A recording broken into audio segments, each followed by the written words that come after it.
बच्चों, भगत सिंह बहुत बड़े क्रांतिकारी थे।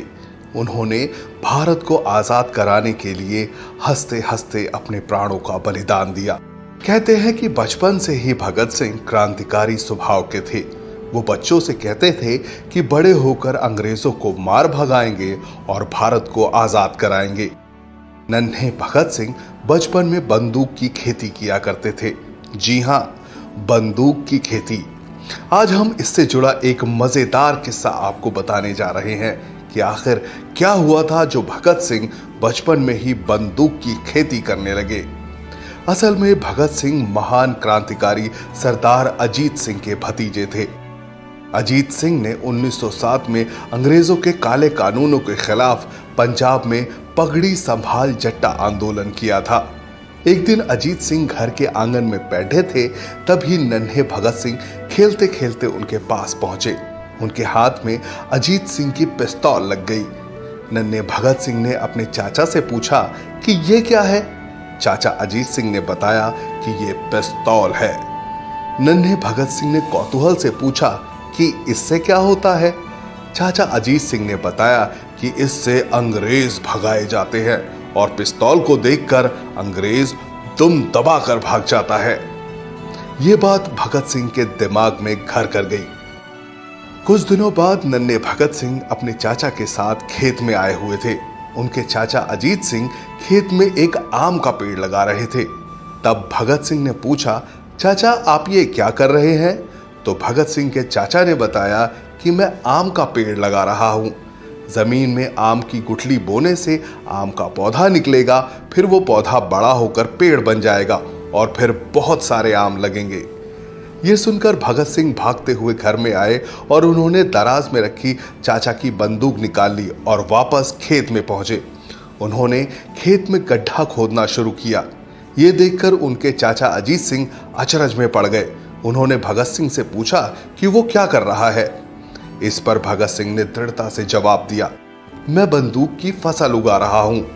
इस एक बंदूक से बहुत सारी बंदूकें पैदा होंगी और इन बंदूकों से हम अंग्रेजों को भगा देंगे और भारत माता को आजाद कराएंगे। यह सुनकर भगत सिंह के चाचा सरदार अजीत सिंह जोर से हंसने लगे। उस वक्त तो ये बात रफा दफा हो गई, लेकिन बड़े होकर भगत सिंह ने अंग्रेजों को नाको चने चबवा दिया और भारत माता को गुलामी की जंजीरों से आजाद कराने के लिए अपना सब कुछ न्यौछावर कर दिया। तो बच्चों, ऐसे थे शहीद आजम भगत सिंह। बचपन में ही उन्होंने अपने जोश, जुनून, जज्बा और तेवर दिखा दिए थे। तो चलिए हम भी कसम खाते हैं कि भारत माता की सेवा में अपना तन, मन और धन सब कुछ लगा देंगे। गरीबों और मजदूरों की सेवा करेंगे। आपको नन्हे भगत सिंह की ये कहानी कैसी लगी हमें जरूर बताएं। इस वीडियो को लाइक, शेयर और सब्सक्राइब करें। जल्द ही मिलते हैं एक और दिलचस्प कहानी के साथ। बच्चों, आज हम आपके लिए लेकर आए हैं महान क्रांतिकारी अशफाक उल्लाह खां की कहानी। ये उस दौर की बात है जब भारत आजाद नहीं हुआ था। बालक अशफाक उल्लाह खां के अंदर देशभक्ति की भावना कूट कूट कर भरी थी। अशफाक देश प्रेम से लबरेज शायरी और कविताएं लिखकर लोगों के अंदर देश को आजाद कराने का जज्बा पैदा कर रहे थे। अशफाक छुप छुप कर क्रांतिकारियों की मदद भी किया करते थे। अशफाक की अम्मी बेटे को देशभक्ति के रंग में रंगे देखकर बहुत खुश होती थीं, लेकिन उन्हें यह डर भी था कि अगर किसी दिन अशफाक पकड़े गए तो क्या वो अंग्रेजों के जुल्म बर्दाश्त कर पाएंगे। एक दिन अशफाक की अम्मी ने अशफाक से ये बात कही तो अशफाक ने जवाब दिया, अम्मी आप बिल्कुल बेफिक्र रहिए। अंग्रेज मुझे फांसी पर भी चढ़ा देंगे तो मेरे मुंह से कोई राज नहीं उगलवा पाएंगे। इस पर अशफाक की मां ने कहा कि मैं तेरा इम्तिहान लूंगी। अशफाक की अम्मी ने एक दिया जलाया और कहा कि इस पर अपनी हथेली रख। अम्मी की बात सुनकर अशफाक ने झट से जलते हुए दिए की लौ पर अपना हाथ रख दिया। दिए की लौ की आग से अशफाक का हाथ जलने लगा, लेकिन उनके मुंह से उफ तक न निकली।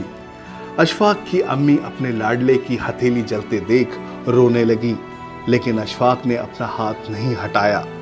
आखिरकार अम्मी ने फूंक मारकर दिए को बुझा दिया और अपने लाल को सीने से लगा लिया। अम्मी ने अशफाक को दुआएं देते हुए कहा कि जाओ और हिंदुस्तान को आजाद कराकर ही दम लेना। मां का आशीर्वाद पाने के बाद अशफाक दुगनी ताकत से भारत मां को गुलामी की जंजीरों से आजाद कराने के काम में जुट गए। अशफाक उल्लाह खां कहा करते थे, हे मातृभूमि तेरी सेवा किया करूंगा, फांसी मिले मुझे या हो जन्म कैद मेरी, बंसी बजा बजा कर तेरा भजन करूंगा। आगे चलकर काकोरी केस में महान क्रांतिकारी अशफाक उल्लाह खां को अंग्रेजों ने फांसी की सजा सुनाई। जब उन्हें फांसी के लिए ले जाया जा रहा था तो वे ऐसे खुश नजर आ रहे थे जैसे उन्होंने अपनी मां से किया वादा पूरा किया हो। अशफाक ने फांसी के फंदे को चूमकर भारत माता के चरणों में अपने प्राणों का सर्वोच्च बलिदान दिया। दोस्तों, अशफाक उल्लाह खां की कुर्बानी हमें ये प्रेरणा देती है कि हमें अपने देश और देशवासियों की सेवा के लिए अपना तन, मन और धन सब कुछ लगा देना चाहिए।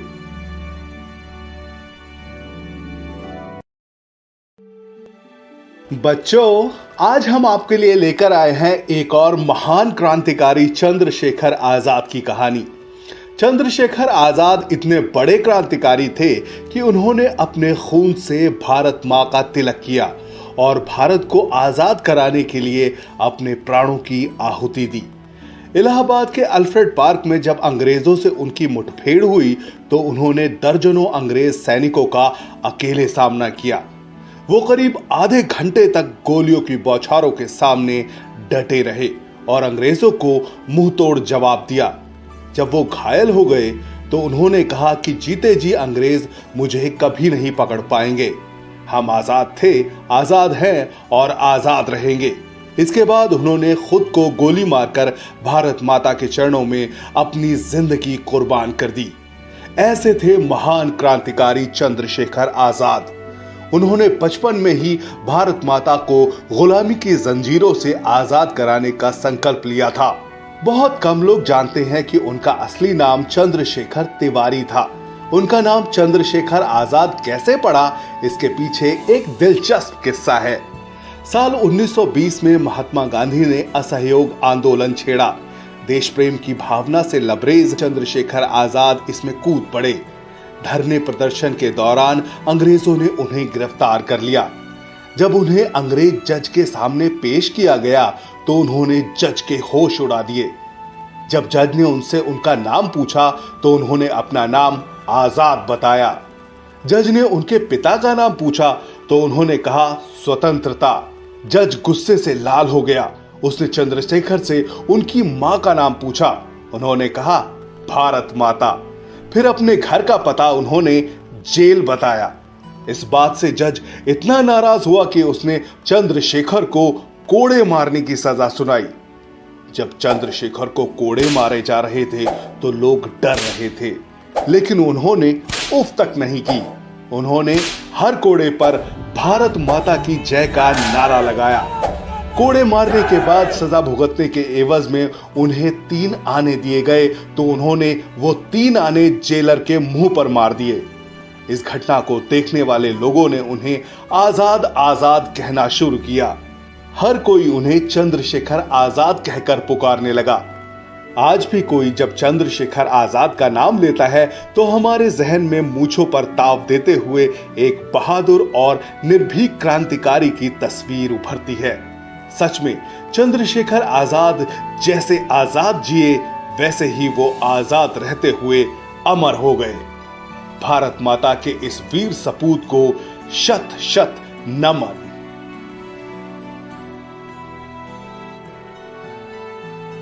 झारखंड की धरती पर एक ऐसा सितारा चमका जिसने अंग्रेजों के अत्याचार के खिलाफ क्रांति की ज्वाला को भड़काया।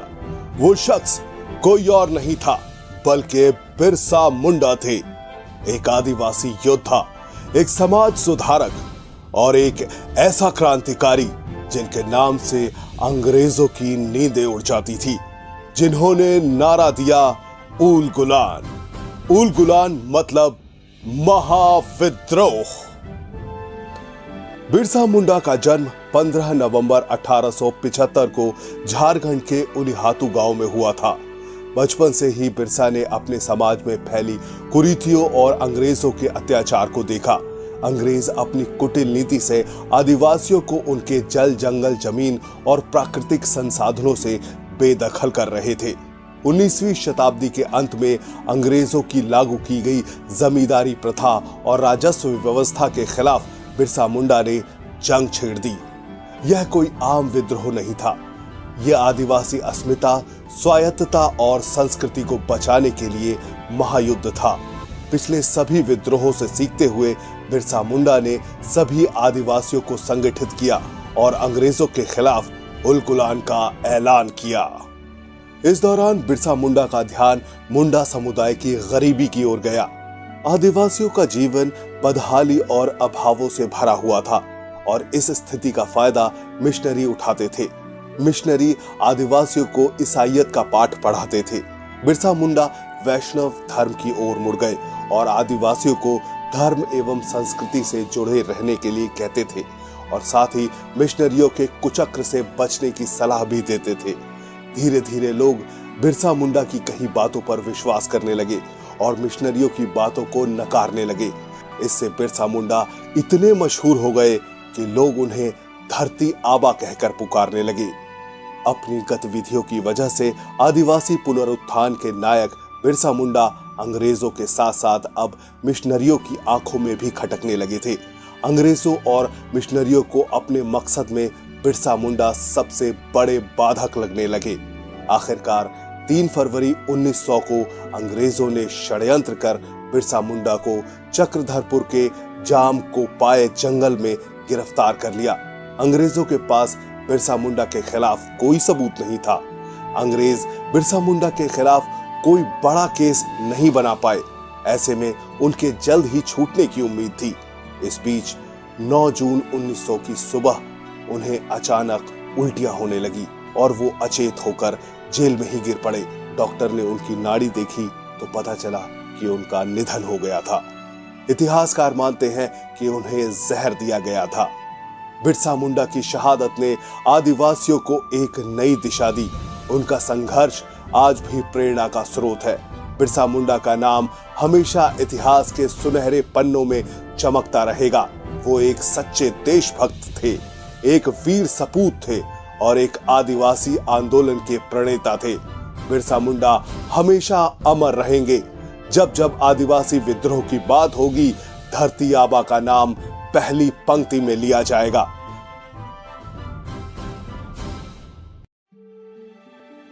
बच्चों, आज हम आपको सुनाने जा रहे हैं उस युवा महापुरुष की कहानी जिसे शहीद आजम भगत सिंह अपना आदर्श मानते थे। हम बात कर रहे हैं महान क्रांतिकारी करतार सिंह सराभा की, जिन्होंने 19 साल की छोटी सी उम्र में भारत की आजादी के लिए फांसी के फंदे को हंसते हंसते चूमा। करतार सिंह बचपन से ही बड़े क्रांतिकारी थे। उनके विद्रोही स्वभाव को देखते हुए उनके दोस्त उन्हें अफलातून कहकर बुलाते थे। करतार सिंह ने मैट्रिक की पढ़ाई कटक के रेवनशॉ कॉलेजिएट से पूरी की। आगे की शिक्षा के लिए जब वो अमेरिका गए तो वहां उन्हें रंग भेद का सामना करना पड़ा। उनके साथ अपमानजनक बर्ताव हुआ। सैन फ्रांसिस्को एयरपोर्ट पर इमिग्रेशन के अधिकारी ने उनसे बुरे बुरे सवाल किए। वहां गोरे लोग भारतीयों का मजाक उड़ाते थे और उनकी बेइज्जती करते थे। गोरे अमरीकी भारतीयों को डैम हिंदू या ब्लैक कुली कहकर बुलाते थे। इस बात का करतार सिंह के मन पर बहुत बुरा प्रभाव पड़ा। वो जानते थे भारत गोरों का गुलाम है, इसलिए भारतीयों के साथ ऐसी बदतमीजियां होती हैं। ऐसे में उन्होंने देश को आजाद कराने का संकल्प लिया। अमेरिका में उन्होंने देखा कि जब 4 जुलाई को अमेरिकी स्वतंत्रता दिवस मनाया जाता है तो गोरे बहुत खुश होते हैं। तो उन्होंने सोचा कि जब भारत भी आजाद हो जाएगा तो हमारे देश के लोग उत्सव मनाया करेंगे। आजादी का सपना अपनी आंखों में लेकर करतार सिंह लाला हरदयाल, सोहन सिंह और पांडुरंग सदाशिव से मिले। इसके बाद 15 जुलाई 1913 को उन्होंने गदर पार्टी की नींव रखी। इस पार्टी का लक्ष्य था अंग्रेजों को भारत से खदेड़ना। गदर पार्टी ने सैन फ्रांसिस्को में प्रिंटिंग प्रेस खोली। 1 नवंबर 1913 को उर्दू में द गदर नाम का अखबार छपा। छोटी सी उम्र में आजादी के लिए करतार के संघर्ष को देखते हुए लोग उन्हें बाल जर्नैल कहकर पुकारते थे। जब पहला विश्व युद्ध शुरू हुआ तो गदर पार्टी के तमाम सदस्य भारत को आजाद कराने के लिए अमेरिका से भारत लौट आए। उन्होंने अंग्रेजों की फौज में काम करने वाले सिख सिपाहियों में विद्रोह की चिंगारी फूंकना शुरू किया। गदर पार्टी के लोग 100 किलोमीटर साइकिल चलाकर जाते थे और सिख सिपाहियों को समझाते थे।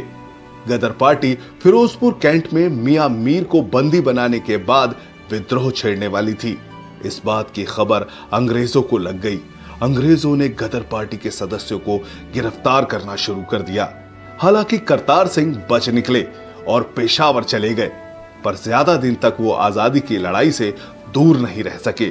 उन्होंने लौटकर फिर से संघर्ष करने का निश्चय किया। वो जैसे ही लौटे अंग्रेजों ने उन्हें गिरफ्तार कर लिया। गदर पार्टी के सदस्यों पर इंडिया डिफेंस एक्ट 1915 के तहत मुकदमे चलाए गए। इस केस के वक्त करतार सिंह सराभा की उम्र सिर्फ 18.5 साल थी। सुनवाई के दौरान अंग्रेज जज ने करतार से कहा कि तुम्हें डर नहीं लगता।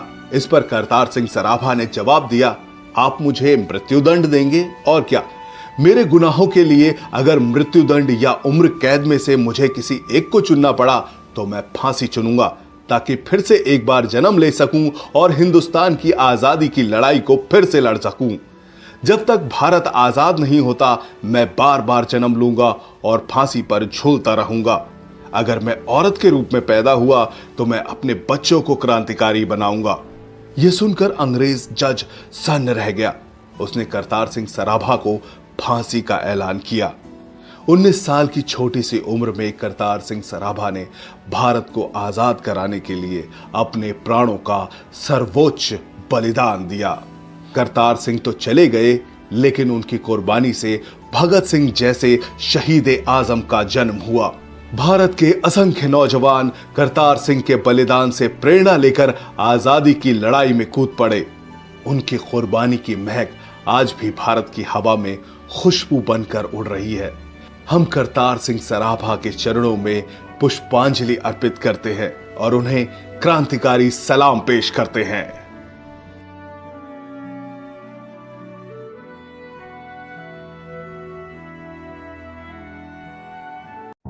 13 अप्रैल 1919 का वो खौफनाक दिन जब 2 कांग्रेस नेताओं को अरेस्ट करने के विरोध में पंजाब के अमृतसर में हजारों की तादाद में लोग जलियांवाला बाग में जमा हुए। ये लोग शांति के साथ विरोध प्रदर्शन कर रहे थे।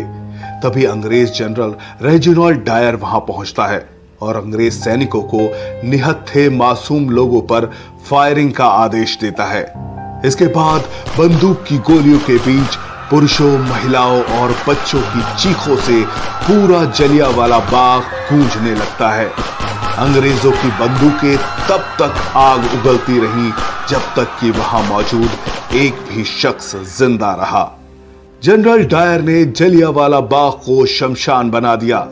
इस रक्तपात के दौरान एक 20 साल का नौजवान किसी तरह बच गया। वो लाशों के अंबार को देखकर फूट फूट कर रो रहा था। उसने जनरल डायर और गोली चलाने का आदेश देने वाले पंजाब के गवर्नर जनरल माइकल ओडायर से इस हत्याकांड का बदला लेने की कसम खाई। ये शख्स और कोई नहीं बल्कि महान क्रांतिकारी सरदार ऊधम सिंह थे। सरदार ऊधम सिंह का जन्म 26 दिसंबर 1899 को पंजाब के संगरूर के सुनाम गांव में हुआ था।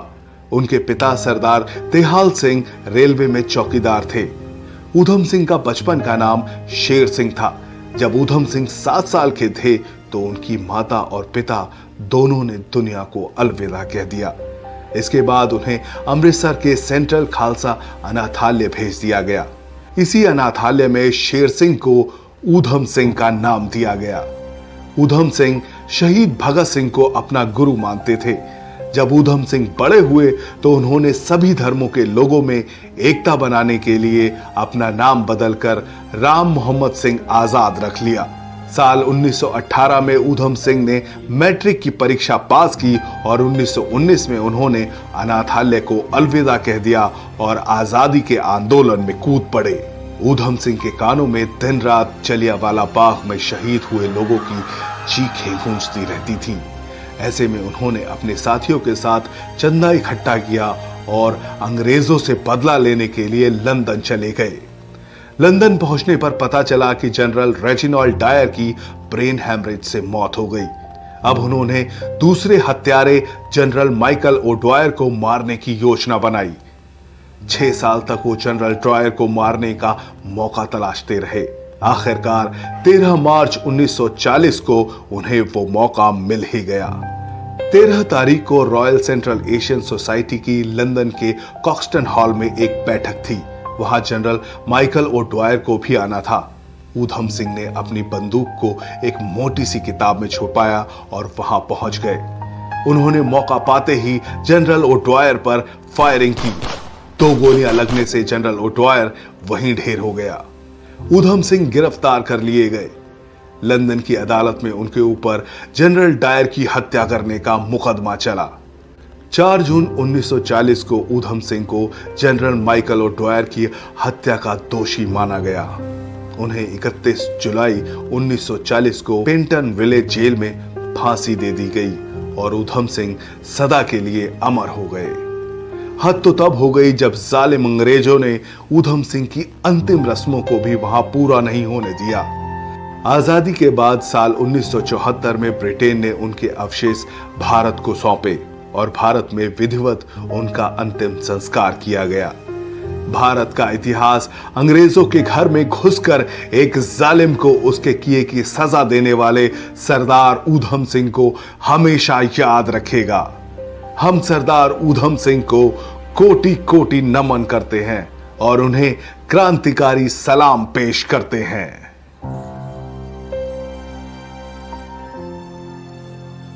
बच्चों, आज हम आपके लिए लेकर आए हैं भारत माता के उस सपूत की कहानी जिसने अंग्रेजों के खिलाफ ऐलान जंग किया और आजाद हिंद फौज बनाकर अंग्रेजों के दांत खट्टे कर दिए। सुभाष चंद्र बोस ने भारत की जनता को गुलामी की बेड़ियों से आजाद कराने के लिए नारा दिया, तुम मुझे खून दो, मैं तुम्हें आजादी दूंगा। उन्होंने कहा कि हमें अंग्रेजों से आजादी मांगनी नहीं चाहिए बल्कि छीन लेनी चाहिए। लेकिन सुभाष चंद्र बोस को अंग्रेजों के खिलाफ हल्ला बोलने की प्रेरणा कहां से मिली? इसके पीछे एक बहुत दिलचस्प कहानी है। सुभाष चंद्र बोस जब छोटे थे तो वो भारत के लोगों पर अंग्रेजों के जुल्म को देखकर बहुत दुखी होते थे। वो सोचते थे अंग्रेज भारत के लोगों पर इतना अत्याचार क्यों करते हैं। वो हमेशा सोच पे रहते थे कि अंग्रेजों को भारत से कैसे भगाया जाए। उन्हें किसी ने बताया कि कोई महान व्यक्ति ही भारत को आजाद कराएगा।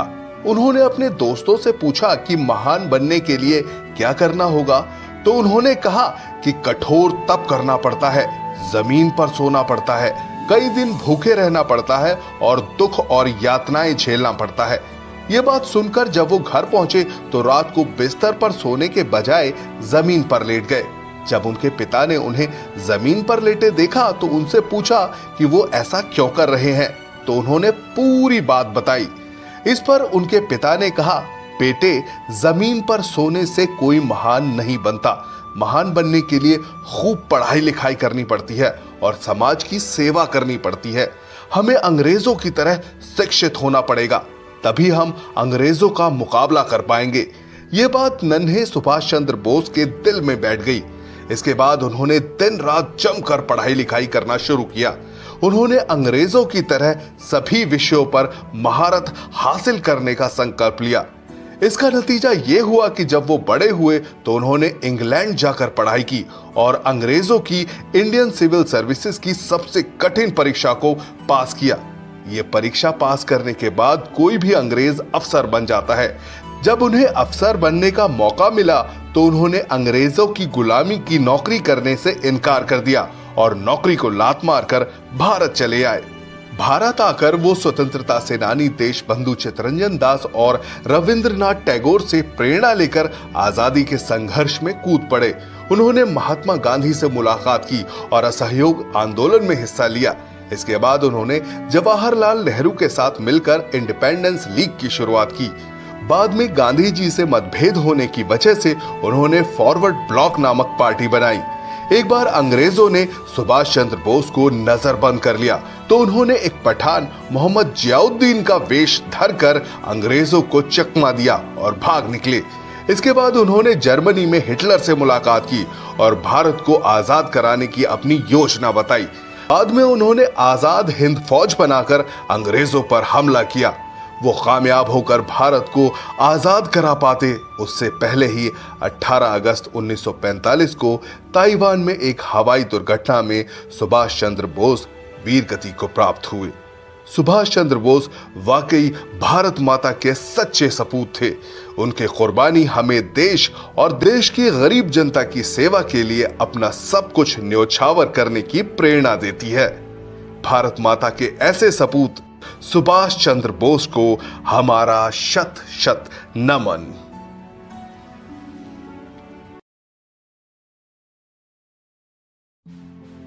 ये कहानी है उस वीरांगना की जिसने साहस, संकल्प और शौर्य से इतिहास के पन्नों में अमर स्थान बनाया। ये कहानी है झांसी की रानी लक्ष्मीबाई की, जिन्होंने कहा था, मैं अपनी झांसी नहीं दूंगी। 1828 में वाराणसी के एक ब्राह्मण परिवार में जन्मी मणिकर्णिका, जिन्हें सब प्यार से मनु कहते थे। बचपन से ही मनु असाधारण प्रतिभा की धनी थी।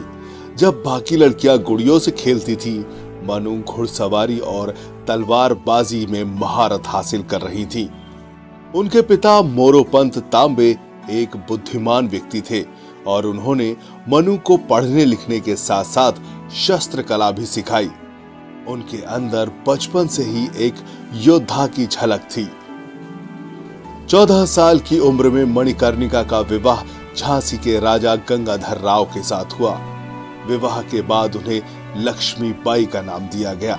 झांसी के लोगों ने उन्हें दिल से अपनाया और उन्होंने भी झांसी को अपनी कर्म भूमि बना लिया। 1851 में लक्ष्मीबाई के पुत्र का जन्म हुआ, लेकिन कुछ महीनों बाद ही उनका निधन हो गया। ये झांसी के लिए एक बड़ा आघात था। इसके बाद राजा गंगाधर राव ने एक दत्तक पुत्र आनंद राव को गोद लिया और उसका नाम दामोदर राव रखा। लेकिन दुख यहीं समाप्त नहीं हुआ। 1853 में राजा गंगाधर राव का निधन हो गया। राजा के निधन के बाद ब्रिटिश ईस्ट इंडिया कंपनी ने अपनी डॉक्ट्रिन ऑफ लैप्स नीति लागू कर दी। इसके तहत झांसी को ब्रिटिश साम्राज्य में मिलाने की योजना बनाई गई, लेकिन रानी लक्ष्मीबाई ने साफ कह दिया, मैं अपनी झांसी नहीं दूंगी। जब तक मेरे शरीर में जान है, मैं अपनी झांसी की रक्षा करूंगी। 1857 का साल पूरे भारत में विद्रोह का साल था। यह पहली स्वतंत्रता संग्राम की शुरुआत थी। रानी लक्ष्मीबाई ने इस क्रांति का नेतृत्व किया। उन्होंने अपनी सेना तैयार की, जिसमें महिलाओं को भी शामिल किया गया। उनकी सेना में झलकारी बाई जैसी वीर महिलाएं थीं। रानी ने खुद मोर्चा संभाला और युद्ध की रणनीति तैयार की। उनके शौर्य और नेतृत्व ने अंग्रेजों को कई बार हार का सामना कराया। 1858 में अंग्रेजों ने झांसी पर हमला किया। सर ह्यू रोज के नेतृत्व में अंग्रेजी सेना ने झांसी को चारों ओर से घेर लिया, लेकिन रानी झांसीबाई ने हार नहीं मानी। उन्होंने बहादुरी से युद्ध लड़ा और झांसी की रक्षा की। जब झांसी का किला टूटने लगा, रानी ने अपने बेटे को पीठ पर बांध लिया और किले से बाहर निकलने का फैसला लिया। वो अपनी सेना के साथ कालपी और ग्वालियर की ओर बढ़ी। 18 जून 1858 को ग्वालियर के पास रानी लक्ष्मीबाई ने अपनी आखिरी लड़ाई लड़ी। वो पुरुषों के वेश में लड़ती रही और अंग्रेजों को कड़ी टक्कर दी, लेकिन आखिरकार वो वीर गति को प्राप्त हुई। रानी लक्ष्मीबाई ने अपने प्राणों की आहुति देकर ये साबित कर दिया कि नारी शक्ति क्या होती है। उनकी मौत ने भारत के स्वतंत्रता संग्राम को नई ऊर्जा दी। रानी लक्ष्मीबाई सिर्फ एक योद्धा नहीं थी, वो एक आदर्श थी। उनकी कहानी हर महिला को ये सिखाती है कि जब हिम्मत और जुनून हो तो असंभव कुछ भी नहीं। आज भी उनकी वीरता हर भारतीय के दिल में जिंदा है। रानी लक्ष्मीबाई का नाम हमेशा गर्व और सम्मान के साथ लिया जाएगा।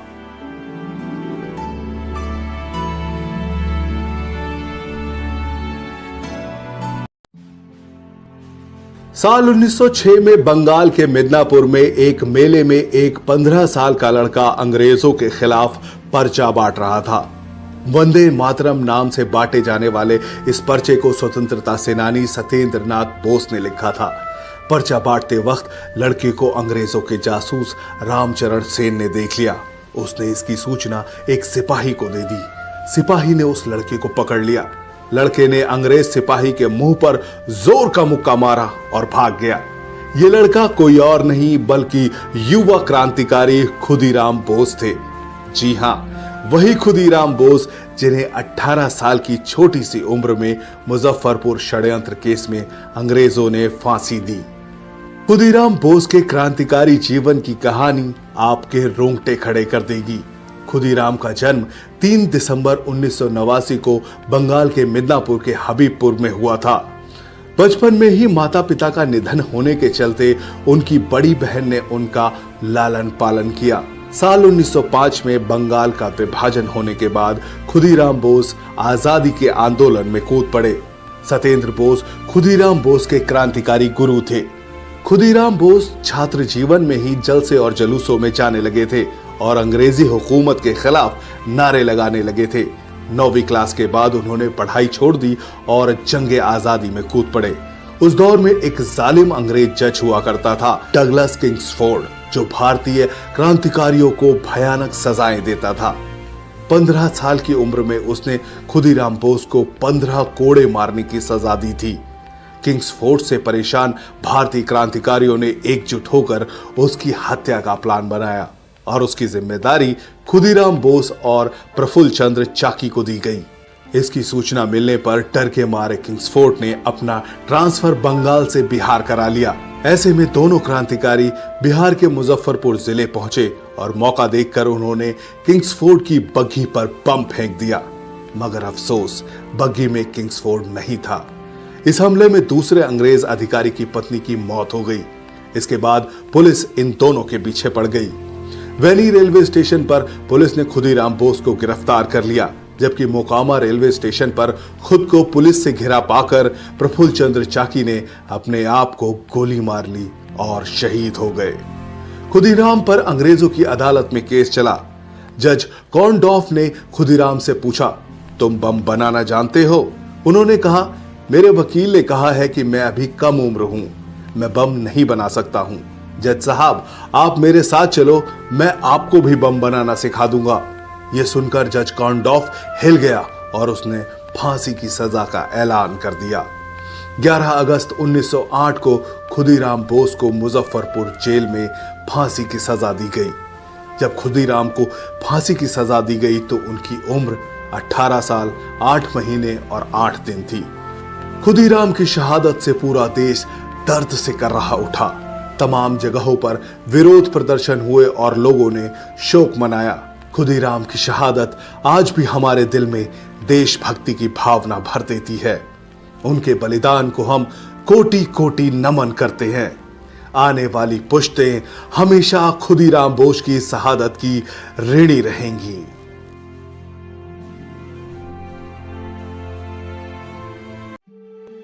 बच्चों, भगत सिंह बहुत बड़े क्रांतिकारी थे। उन्होंने भारत को आजाद कराने के लिए हंसते हंसते अपने प्राणों का बलिदान दिया। कहते हैं कि बचपन से ही भगत सिंह क्रांतिकारी स्वभाव के थे। वो बच्चों से कहते थे कि बड़े होकर अंग्रेजों को मार भगाएंगे और भारत को आजाद कराएंगे। नन्हे भगत सिंह बचपन में बंदूक की खेती किया करते थे। जी हां, बंदूक की खेती। आज हम इससे जुड़ा एक मजेदार किस्सा आपको बताने जा रहे हैं कि आखिर क्या हुआ था जो भगत सिंह बचपन में ही बंदूक की खेती करने लगे। असल में भगत सिंह महान क्रांतिकारी सरदार अजीत सिंह के भतीजे थे। अजीत सिंह ने 1907 में अंग्रेजों के काले कानूनों के खिलाफ पंजाब में पगड़ी संभाल जट्टा आंदोलन किया था। एक दिन अजीत सिंह घर के आंगन में बैठे थे, तभी नन्हे भगत सिंह खेलते खेलते उनके पास पहुंचे। उनके हाथ में अजीत सिंह की पिस्तौल लग गई। नन्हे भगत सिंह ने अपने चाचा से पूछा कि ये क्या है। चाचा अजीत सिंह ने बताया कि ये पिस्तौल है। नन्हे भगत सिंह ने कौतूहल से पूछा कि इससे क्या होता है। चाचा अजीत सिंह ने बताया कि इससे अंग्रेज भगाए जाते हैं और पिस्तौल को देखकर अंग्रेज दुम दबाकर भाग जाता है। ये बात भगत सिंह के दिमाग में घर कर गई। कुछ दिनों बाद नन्हे भगत सिंह अपने चाचा के साथ खेत में आए हुए थे। उनके चाचा अजीत सिंह खेत में एक आम का पेड़ लगा रहे थे। तब भगत सिंह ने पूछा, चाचा आप ये क्या कर रहे हैं? तो भगत सिंह के चाचा ने बताया कि मैं आम का पेड़ लगा रहा हूं। जमीन में आम की गुठली बोने से आम का पौधा निकलेगा, फिर वो पौधा बड़ा होकर पेड़ बन जाएगा और फिर बहुत सारे आम लगेंगे। ये सुनकर भगत सिंह भागते हुए घर में आए और उन्होंने दराज में रखी चाचा की बंदूक निकाल ली और वापस खेत में पहुंचे। उन्होंने खेत में गड्ढा खोदना शुरू किया। ये देखकर उनके चाचा अजीत सिंह अचरज में पड़ गए। उन्होंने भगत सिंह से पूछा कि वो क्या कर रहा है। इस पर भगत सिंह ने दृढ़ता से जवाब दिया, मैं बंदूक की फसल उगा रहा हूं। इस एक बंदूक से बहुत सारी बंदूकें पैदा होंगी और इन बंदूकों से हम अंग्रेजों को भगा देंगे और भारत माता को आजाद कराएंगे। यह सुनकर भगत सिंह के चाचा सरदार अजीत सिंह जोर से हंसने लगे। उस वक्त तो ये बात रफा दफा हो गई, लेकिन बड़े होकर भगत सिंह ने अंग्रेजों को नाको चने चबवा दिया और भारत माता को गुलामी की जंजीरों से आजाद कराने के लिए अपना सब कुछ न्यौछावर कर दिया। तो बच्चों, ऐसे थे शहीद आजम भगत सिंह। बचपन में ही उन्होंने अपने जोश, जुनून, जज्बा और तेवर दिखा दिए थे। तो चलिए हम भी कसम खाते हैं कि भारत माता की सेवा में अपना तन, मन और धन सब कुछ लगा देंगे, गरीबों और मजदूरों की सेवा करेंगे। आपको नन्हे भगत सिंह की ये कहानी कैसी लगी हमें जरूर बताएं। इस वीडियो को लाइक, शेयर और सब्सक्राइब करें। जल्द ही मिलते हैं एक और दिलचस्प कहानी के साथ। बच्चों, आज हम आपके लिए लेकर आए हैं महान क्रांतिकारी अशफाक उल्लाह खां की कहानी। ये उस दौर की बात है जब भारत आजाद नहीं हुआ था।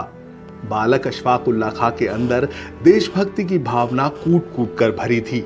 अशफाक देश प्रेम से लबरेज शायरी और कविताएं लिखकर लोगों के अंदर देश को आजाद कराने का जज्बा पैदा कर रहे थे।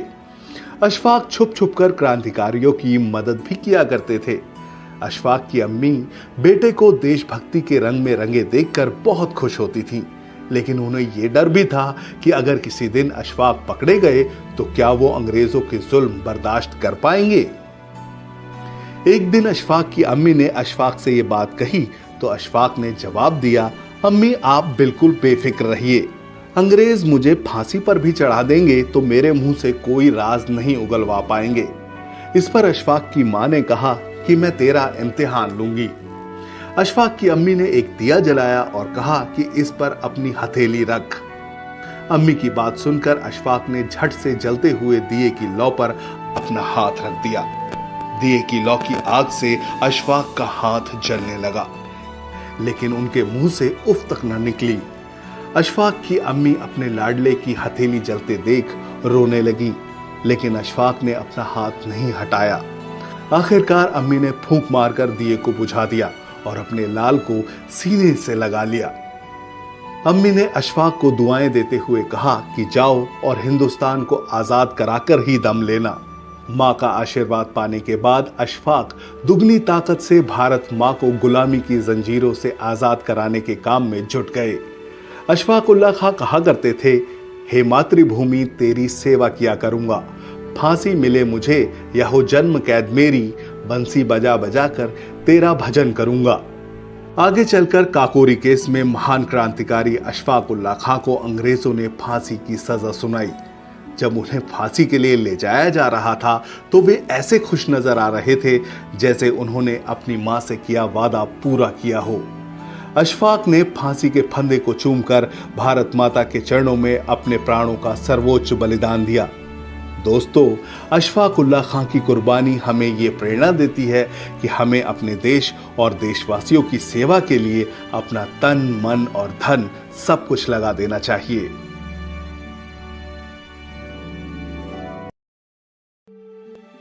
बच्चों, आज हम आपके लिए लेकर आए हैं एक और महान क्रांतिकारी चंद्रशेखर आजाद की कहानी। चंद्रशेखर आजाद इतने बड़े क्रांतिकारी थे कि उन्होंने अपने खून से भारत मां का तिलक किया और भारत को आजाद कराने के लिए अपने प्राणों की आहुति दी। इलाहाबाद के अल्फ्रेड पार्क में जब अंग्रेजों से उनकी मुठभेड़ हुई तो उन्होंने दर्जनों अंग्रेज सैनिकों का अकेले सामना किया। वो करीब आधे घंटे तक गोलियों की बौछारों के सामने डटे रहे और अंग्रेजों को मुंह तोड़ जवाब दिया। जब वो घायल हो गए तो उन्होंने कहा कि जीते जी अंग्रेज मुझे कभी नहीं पकड़ पाएंगे। हम आजाद थे, आजाद हैं और आजाद रहेंगे। इसके बाद उन्होंने खुद को गोली मारकर भारत माता के चरणों में अपनी जिंदगी कुर्बान कर दी। ऐसे थे महान क्रांतिकारी चंद्रशेखर आजाद।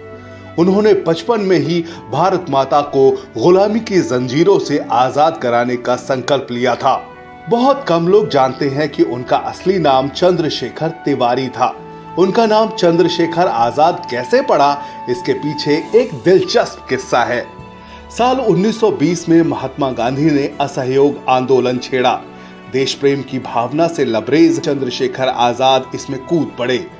धरने प्रदर्शन के दौरान अंग्रेजों ने उन्हें गिरफ्तार कर लिया। जब उन्हें अंग्रेज जज के सामने पेश किया गया तो उन्होंने जज के होश उड़ा दिए। जब जज ने उनसे उनका नाम पूछा तो उन्होंने अपना नाम आजाद बताया। जज ने उनके पिता का नाम पूछा तो उन्होंने कहा स्वतंत्रता। जज गुस्से से लाल हो गया। उसने चंद्रशेखर से उनकी मां का नाम पूछा। उन्होंने कहा भारत माता। फिर अपने घर का पता उन्होंने जेल बताया। इस बात से जज इतना नाराज हुआ कि उसने चंद्रशेखर को कोड़े मारने की सजा सुनाई। जब चंद्रशेखर को कोड़े मारे जा रहे थे तो लोग डर रहे थे, लेकिन उन्होंने उफ तक नहीं की। उन्होंने हर कोड़े पर भारत माता की जय का नारा लगाया। कोड़े मारने के बाद सजा भुगतने के एवज में उन्हें 3 आने दिए गए तो उन्होंने वो 3 आने जेलर के मुंह पर मार दिए। इस घटना को देखने वाले लोगों ने उन्हें आजाद आजाद कहना शुरू किया। हर कोई उन्हें चंद्रशेखर आजाद कहकर पुकारने लगा। आज भी कोई जब चंद्रशेखर आजाद का नाम लेता है तो हमारे जहन में मूंछों पर ताव देते हुए एक बहादुर और निर्भीक क्रांतिकारी की तस्वीर उभरती है। सच में चंद्रशेखर आजाद जैसे आजाद जिए वैसे ही वो आजाद रहते हुए अमर हो गए। भारत माता के इस वीर सपूत को शत शत नमन।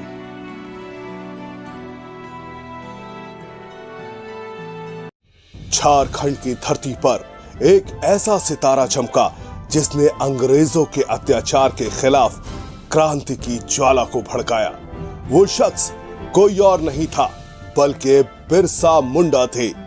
एक आदिवासी योद्धा, एक समाज सुधारक और एक ऐसा क्रांतिकारी जिनके नाम से अंग्रेजों की नींदें उड़ जाती थी, जिन्होंने नारा दिया ऊल गुलान। ऊल गुलान मतलब महाविद्रोह। बिरसा मुंडा का जन्म 15 नवंबर 1875 को झारखंड के उलिहातू गांव में हुआ था। बचपन से ही बिरसा ने अपने समाज में फैली कुरीतियों और अंग्रेजों के अत्याचार को देखा। अंग्रेज अपनी कुटिल नीति से आदिवासियों को उनके जल, जंगल, जमीन और प्राकृतिक संसाधनों से बेदखल कर रहे थे। 19वीं शताब्दी के अंत में अंग्रेजों की लागू की गई जमींदारी प्रथा और राजस्व व्यवस्था के खिलाफ बिरसा मुंडा ने जंग छेड़ दी। यह कोई आम विद्रोह नहीं था। यह आदिवासी अस्मिता, स्वायत्तता और संस्कृति को बचाने के लिए महायुद्ध था। पिछले सभी विद्रोहों से सीखते हुए बिरसा मुंडा ने सभी आदिवासियों को संगठित किया और अंग्रेजों के खिलाफ उल गुलान का ऐलान किया। इस दौरान बिरसा मुंडा का ध्यान मुंडा समुदाय की गरीबी की ओर गया।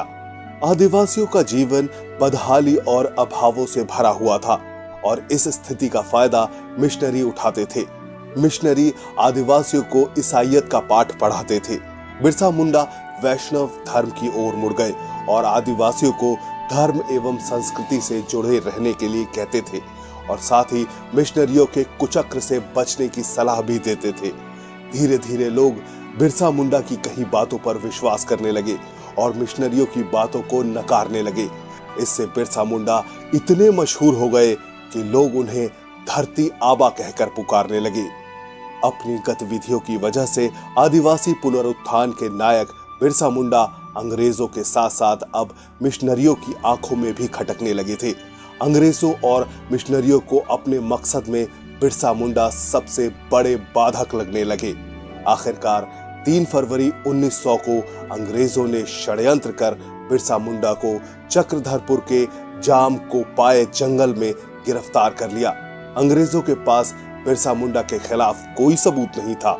अंग्रेज बिरसा मुंडा के खिलाफ कोई बड़ा केस नहीं बना पाए। ऐसे में उनके जल्द ही छूटने की उम्मीद थी। इस बीच 9 जून 1900 की सुबह उन्हें अचानक उल्टियां होने लगी और वो अचेत होकर जेल में ही गिर पड़े। डॉक्टर ने उनकी नाड़ी देखी तो पता चला कि उनका निधन हो गया था। इतिहासकार मानते हैं कि उन्हें जहर दिया गया था। बिरसा मुंडा की शहादत ने आदिवासियों को एक नई दिशा दी। उनका संघर्ष आज भी प्रेरणा का स्रोत है।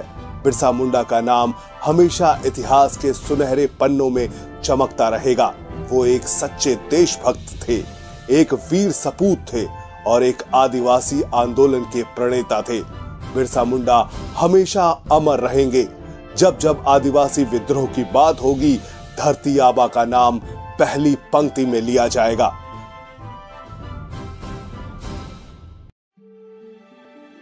बच्चों, आज हम आपको सुनाने जा रहे हैं उस युवा महापुरुष की कहानी जिसे शहीद आजम भगत सिंह अपना आदर्श मानते थे।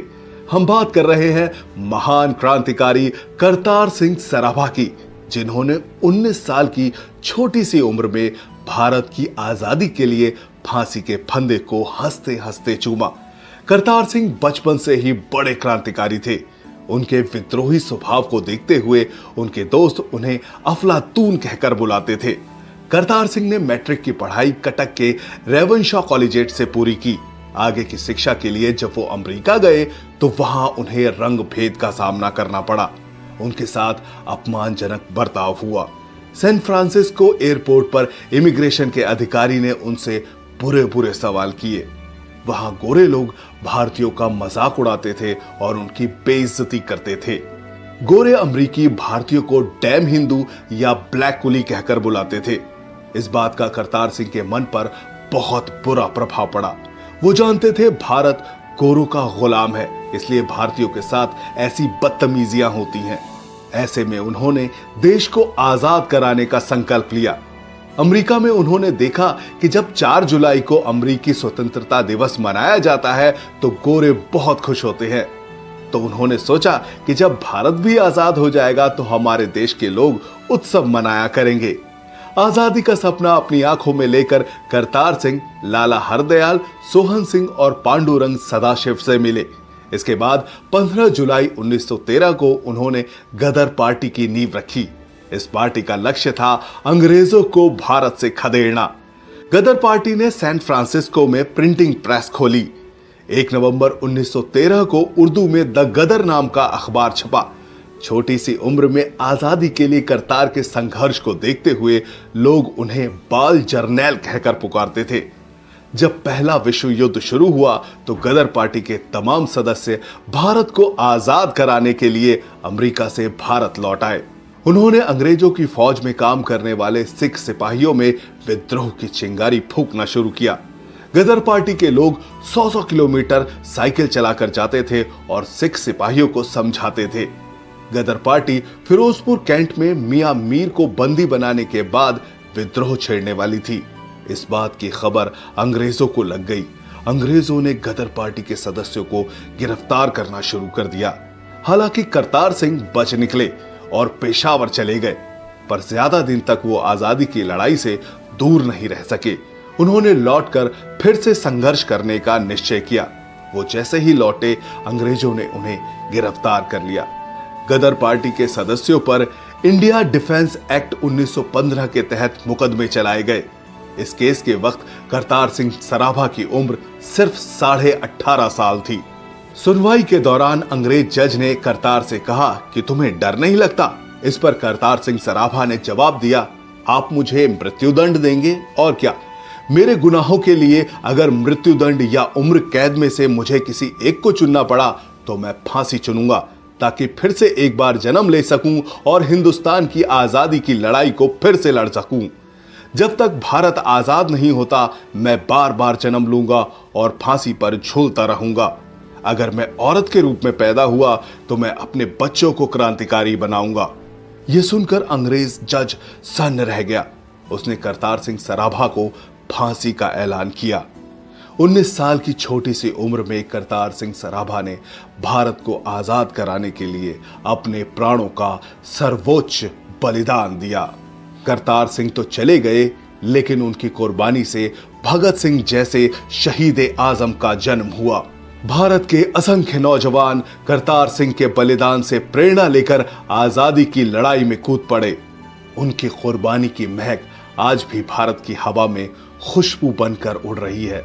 हम करतार सिंह सराभा के चरणों में पुष्पांजलि अर्पित करते हैं और उन्हें क्रांतिकारी सलाम पेश करते हैं।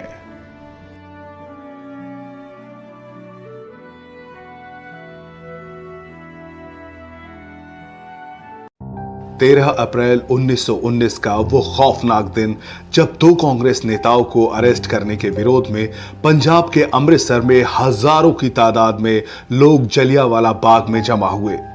ये लोग शांति के साथ विरोध प्रदर्शन कर रहे थे। तभी अंग्रेज जनरल रेजिनाल्ड डायर वहां पहुंचता है और अंग्रेज सैनिकों को निहत्थे मासूम लोगों पर फायरिंग का आदेश देता है। इसके बाद बंदूक की गोलियों के बीच पुरुषों, महिलाओं और बच्चों की चीखों से पूरा जलियांवाला बाग गूंजने लगता है। अंग्रेजों की बंदूकें तब तक आग उगलती रहीं जब तक कि वहां मौजूद एक भी शख्स जिंदा रहा। जनरल डायर ने जलियांवाला बाग को शमशान बना दिया। इस रक्तपात के दौरान एक 20 साल का नौजवान किसी तरह बच गया। वो लाशों के अंबार को देखकर फूट फूट कर रो रहा था। उसने जनरल डायर और गोली चलाने का आदेश देने वाले पंजाब के गवर्नर जनरल माइकल ओडायर से इस हत्याकांड का बदला लेने की कसम खाई। ये शख्स और कोई नहीं बल्कि महान क्रांतिकारी सरदार ऊधम सिंह थे। सरदार ऊधम सिंह का जन्म 26 दिसंबर 1899 को पंजाब के संगरूर के सुनाम गांव में हुआ था। उनके पिता सरदार तेहाल सिंह रेलवे में चौकीदार थे। ऊधम सिंह का बचपन का नाम शेर सिंह था। जब ऊधम सिंह 7 साल के थे तो उनकी माता और पिता दोनों ने दुनिया को अलविदा कह दिया। इसके बाद उन्हें अमृतसर के सेंट्रल खालसा अनाथालय भेज दिया गया। इसी अनाथालय में शेर सिंह को ऊधम सिंह का नाम दिया गया। ऊधम सिंह शहीद भगत सिंह को अपना गुरु मानते थे। जब ऊधम सिंह बड़े हुए तो उन्होंने सभी धर्मों के लोगों में एकता बनाने के लिए अपना नाम बदलकर राम मोहम्मद सिंह आजाद रख लिया। साल 1918 में ऊधम सिंह ने मैट्रिक की परीक्षा पास की और 1919 में उन्होंने अनाथालय को अलविदा कह दिया और आजादी के आंदोलन में कूद पड़े। ऊधम सिंह के कानों में दिन रात जलियांवाला बाग में शहीद हुए लोगों की चीखें गूंजती रहती थीं। ऐसे में उन्होंने अपने साथियों के साथ चंदा इकट्ठा किया और अंग्रेजों से बदला लेने के लिए लंदन चले गए। लंदन पहुंचने पर पता चला कि जनरल रेजिनाल्ड डायर की ब्रेन हैमरेज से मौत हो गई। अब उन्होंने दूसरे हत्यारे जनरल माइकल ओडायर को मारने की योजना बनाई। 6 साल तक वो जनरल डायर को मारने का मौका तलाशते रहे। आखिरकार 13 मार्च 1940 को उन्हें वो मौका मिल ही गया। 13 तारीख को रॉयल सेंट्रल एशियन सोसाइटी की लंदन के कॉक्सटन हॉल में एक बैठक थी। वहां जनरल माइकल ओडायर को भी आना था। ऊधम सिंह ने अपनी बंदूक को एक मोटी सी किताब में छुपाया और वहां पहुंच गए। उन्होंने मौका पाते ही जनरल ओडायर पर फायरिंग की। दो गोलियां लगने से जनरल ओडवायर वहीं ढेर हो गया। ऊधम सिंह गिरफ्तार कर लिए गए। लंदन की अदालत में उनके ऊपर जनरल डायर की हत्या करने का मुकदमा चला। 4 जून 1940 को ऊधम सिंह को जनरल माइकल ओडवायर की हत्या का दोषी माना गया। उन्हें 31 जुलाई 1940 को पेंटन विलेज जेल में फांसी दे दी गई और ऊधम सिंह सदा के लिए अमर हो गए। हद तो तब हो गई जब जालिम अंग्रेजों ने ऊधम सिंह की अंतिम रस्मों को भी वहां पूरा नहीं होने दिया। आजादी के बाद साल 1974 में ब्रिटेन ने उनके अवशेष भारत को सौंपे और भारत में विधिवत उनका अंतिम संस्कार किया गया। भारत का इतिहास अंग्रेजों के घर में घुसकर एक जालिम को उसके किए की सजा देने वाले सरदार ऊधम सिंह को हमेशा याद रखेगा। हम सरदार ऊधम सिंह को कोटि कोटि नमन करते हैं और उन्हें क्रांतिकारी सलाम पेश करते हैं।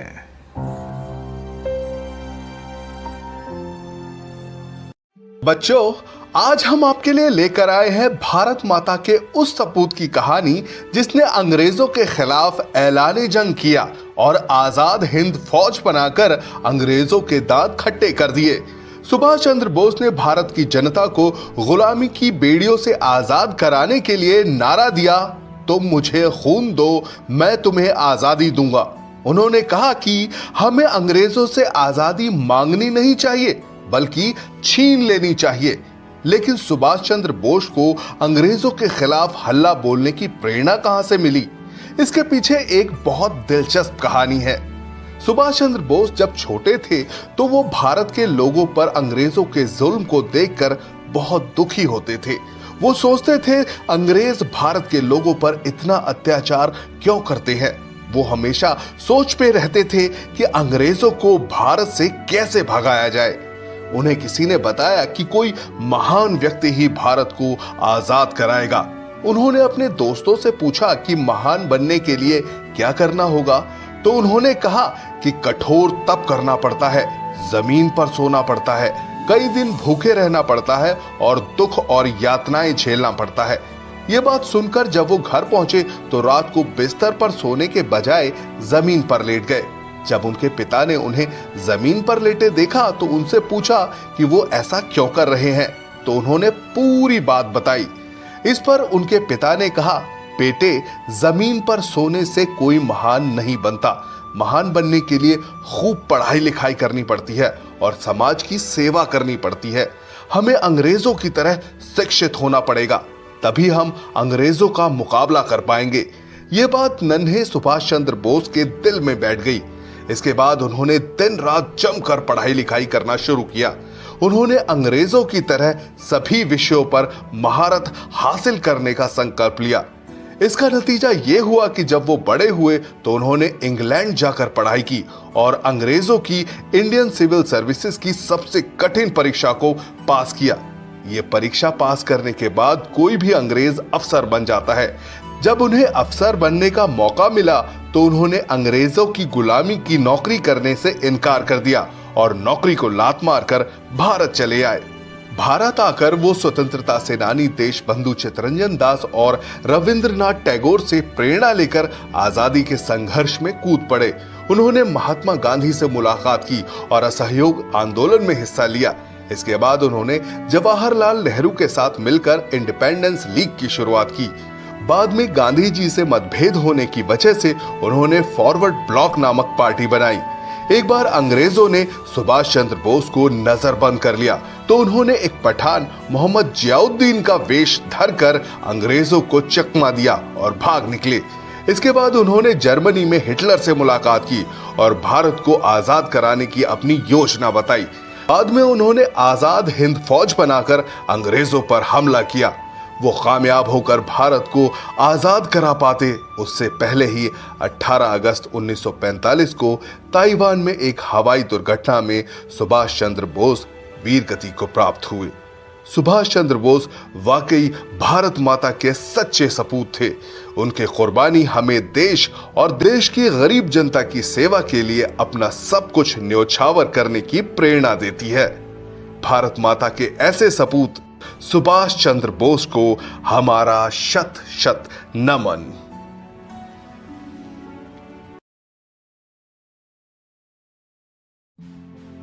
ये कहानी है उस वीरांगना की जिसने साहस, संकल्प और शौर्य से इतिहास के पन्नों में अमर स्थान बनाया। ये कहानी है झांसी की रानी लक्ष्मीबाई की, जिन्होंने कहा था, मैं अपनी झांसी नहीं दूंगी। 1828 में वाराणसी के एक ब्राह्मण परिवार में जन्मी मणिकर्णिका, जिन्हें सब प्यार से मनु कहते थे। बचपन से ही मनु असाधारण प्रतिभा की धनी थी। जब बाकी लड़कियां गुड़ियों से खेलती थी, मनु घुड़सवारी और तलवारबाजी में महारत हासिल कर रही थी। उनके पिता मोरोपंत तांबे एक बुद्धिमान व्यक्ति थे और उन्होंने मनु को पढ़ने लिखने के साथ साथ शस्त्र कला भी सिखाई। उनके अंदर बचपन से ही एक योद्धा की झलक थी। 14 साल की उम्र में मणिकर्णिका का विवाह झांसी के राजा गंगाधर राव के साथ हुआ। विवाह के बाद उन्हें लक्ष्मीबाई का नाम दिया गया। झांसी के लोगों ने उन्हें दिल से अपनाया और उन्होंने भी झांसी को अपनी कर्म भूमि बना लिया। 1851 में लक्ष्मीबाई के पुत्र का जन्म हुआ, लेकिन कुछ महीनों बाद ही उनका निधन हो गया। ये झांसी के लिए एक बड़ा आघात था। इसके बाद राजा गंगाधर राव ने एक दत्तक पुत्र आनंद राव को गोद लिया और उसका नाम दामोदर राव रखा। लेकिन दुख यहीं समाप्त नहीं हुआ। 1853 में राजा गंगाधर राव का निधन हो गया। राजा के निधन के बाद ब्रिटिश ईस्ट इंडिया कंपनी ने अपनी डॉक्ट्रिन ऑफ लैप्स नीति लागू कर दी। इसके तहत झांसी को ब्रिटिश साम्राज्य में मिलाने की योजना बनाई गई, लेकिन रानी लक्ष्मीबाई ने साफ कह दिया, मैं अपनी झांसी नहीं दूंगी। जब तक मेरे शरीर में जान है, मैं अपनी झांसी की रक्षा करूंगी। 1857 का साल पूरे भारत में विद्रोह का साल था। यह पहली स्वतंत्रता संग्राम की शुरुआत थी। रानी लक्ष्मीबाई ने इस क्रांति का नेतृत्व किया। उन्होंने अपनी सेना तैयार की, जिसमें महिलाओं को भी शामिल किया गया। उनकी सेना में झलकारी बाई जैसी वीर महिलाएं थीं। रानी ने खुद मोर्चा संभाला और युद्ध की रणनीति तैयार की। उनके शौर्य और नेतृत्व ने अंग्रेजों को कई बार हार का सामना कराया। 1858 में अंग्रेजों ने झांसी पर हमला किया। सर ह्यू रोज के नेतृत्व में अंग्रेजी सेना ने झांसी को चारों ओर से घेर लिया, लेकिन रानी झांसीबाई ने हार नहीं मानी। उन्होंने बहादुरी से युद्ध लड़ा और झांसी की रक्षा की।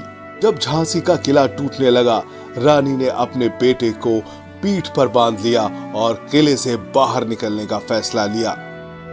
वो अपनी सेना के साथ कालपी और ग्वालियर की ओर बढ़ी। 18 जून 1858 को ग्वालियर के पास रानी लक्ष्मीबाई ने अपनी आखिरी लड़ाई लड़ी। वो पुरुषों के वेश में लड़ती रही और अंग्रेजों को कड़ी टक्कर दी, लेकिन आखिरकार वो वीर गति को प्राप्त हुई। रानी लक्ष्मीबाई ने अपने प्राणों की आहुति देकर ये साबित कर दिया कि नारी शक्ति क्या होती है। उनकी मौत ने भारत के स्वतंत्रता संग्राम को नई ऊर्जा दी। रानी लक्ष्मीबाई सिर्फ एक योद्धा नहीं थी, वो एक आदर्श थी। उनकी कहानी हर महिला को ये सिखाती है कि जब हिम्मत और जुनून हो तो असंभव कुछ भी नहीं। आज भी उनकी वीरता हर भारतीय के दिल में जिंदा है। रानी लक्ष्मीबाई का नाम हमेशा गर्व और सम्मान के साथ लिया जाएगा।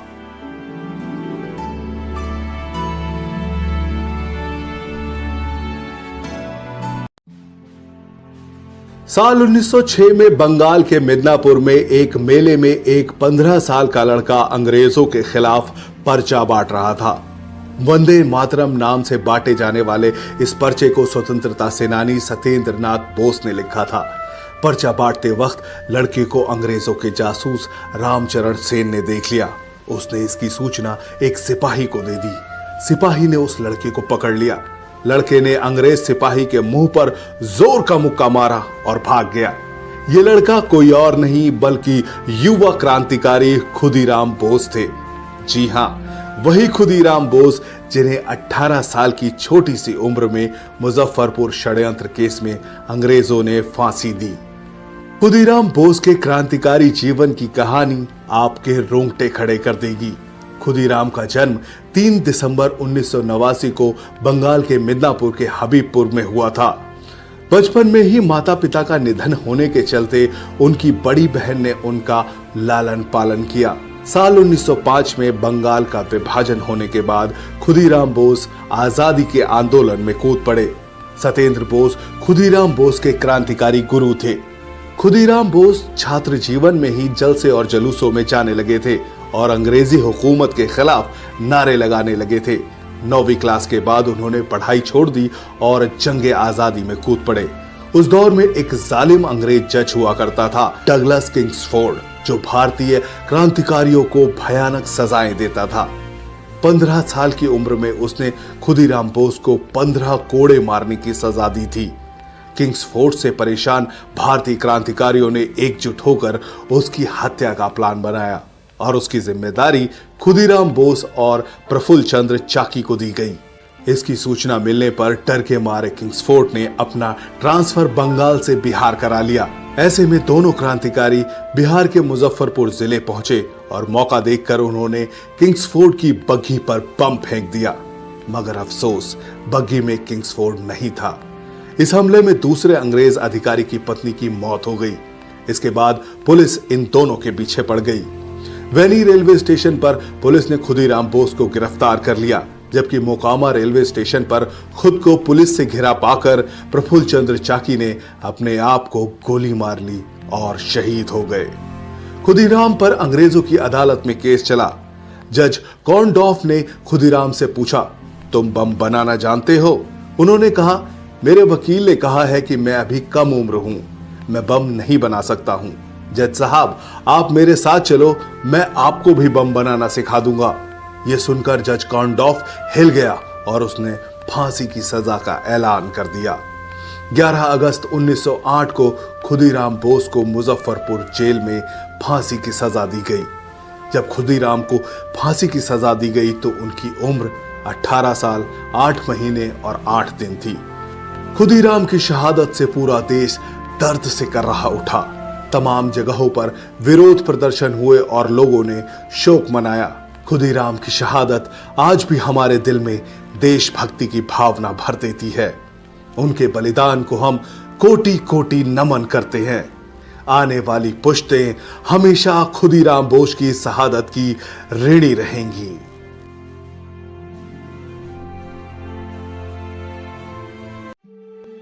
बच्चों, भगत सिंह बहुत बड़े क्रांतिकारी थे। उन्होंने भारत को आजाद कराने